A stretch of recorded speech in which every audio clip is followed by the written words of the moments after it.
one time Dad sent Loy and I down to the river to bring the cattle in the evening. And we walked down on the bank, close to the river there, up above the river on the bank, and we heard somebody shooting, and we looked across the river there where the shooting came from, and there was our horses had swam the river and gotten over into our neighbor Joe Cook's property. They were out there in his pasture. And Joe Cook was standing out there in the middle of his pasture with the horses just running all over, and he was shooting at them. And we just couldn't believe our eyes. They weren't, that was an uncommon thing for them to cross the river. The river was pretty low right then. And he was out there shooting at them, and we watched, and the horses were running back down to cross the river and come home. And they were shot up pretty bad, and they could see the water red with blood as they were swimming the river. And one died as they were coming up out of the riverbank. I don't remember which horse that was. And the others were running for home as fast as they could, and Lloyd and I ran after him to go home and tell our folks and to see what happened. And Ann's mother, Ann, we had one named Ann Reagan and one named Hale Ann. She was one of our best thoroughbred mares, and she died. She fell down as they were running and died, and she had a little black colt named Diamond. And we walked over that way to get Diamond to come home with the rest of the horses, and he didn't want to leave his mother. He was just a couple months old, and he was still sucking, and so he would run as we tried to get him to head home, and then he'd run, take a circle around, and come back and try to suck his dead mother.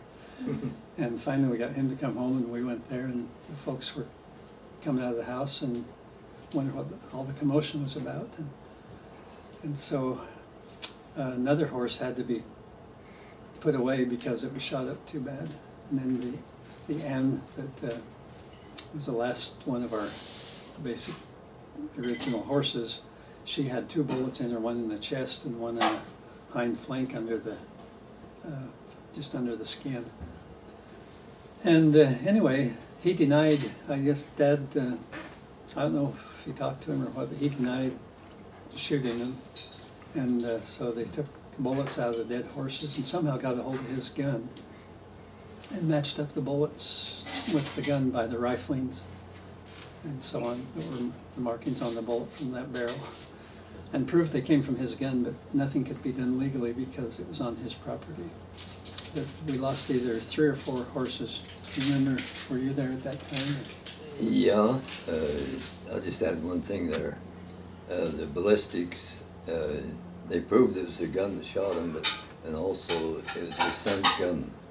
That's what saved Joe Cook from his circumstantial evidence, and he's using his son's gun to do the bad. But that was really a sad day because we loved our horses, and Joe was really a good neighbor as far as I know. He was, most of the time he was a good neighbor.